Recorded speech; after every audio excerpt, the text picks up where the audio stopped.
बेटी का वियोग, दिल को छू लेने वाली कहानी। जतिन अपनी 5 साल की बेटी रूही से बहुत प्यार करता है। ऑफिस से लौटते समय वह रोज़ उसके लिए तरह तरह के खिलौने और खाने पीने की चीज़ें लाता। रूही भी अपने पापा से बहुत प्यार करती थी। दिन बहुत अच्छे बीत रहे थे कि अचानक एक दिन रूही बीमार पड़ गई। सब लोग घबरा गए। वे दौड़े भागे डॉक्टर के पास गए, पर वहाँ ले जाते जाते रूही की मृत्यु हो जाती है। परिवार पे तो मानो पहाड़ ही टूट पड़ा और पिता की हालत तो मरने जैसी हो गई।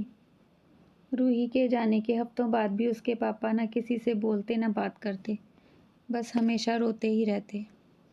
यहाँ तक कि उन्होंने ऑफिस जाना भी छोड़ दिया और घर से बाहर निकलना भी बंद कर दिया।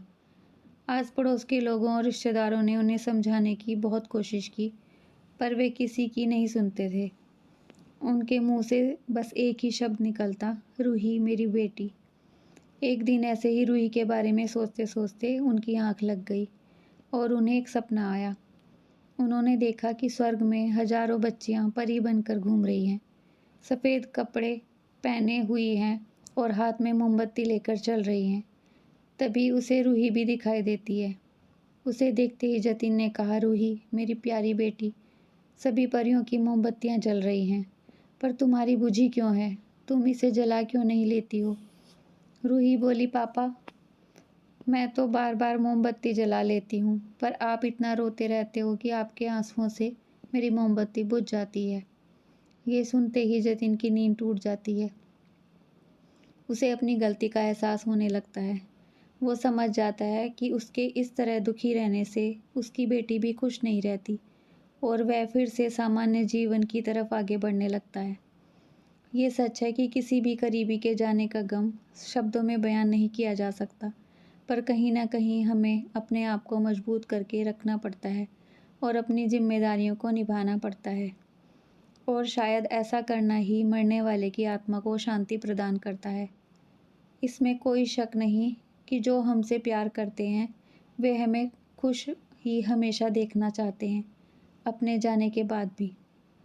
उस दिन से जतिन ने खुद को संभाला और रूही की मीठी यादों को दिल में समेट लिया। इसी तरह काफ़ी समय बीत गया। एक दिन अचानक जतिन के सपने में फिर से रूही आई और बोली, पापा मैं जानती हूँ आप मेरे बिना बहुत उदास रहते हैं। मुझे भी आपकी बहुत याद आती है। मैं जल्दी ही आपके पास वापस आऊँगी। अचानक जतिन की आँख खुल गई। उसने देखा सुबह के 4 बजे थे।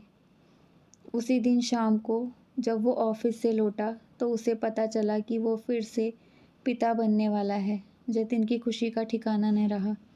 कुछ समय बाद जतिन के घर फिर से बेटी ने जन्म लिया। जतिन की खुशी का ठिकाना न था। वो अपने आप में बुदबुदाया, मेरी रूही वापस आ गई।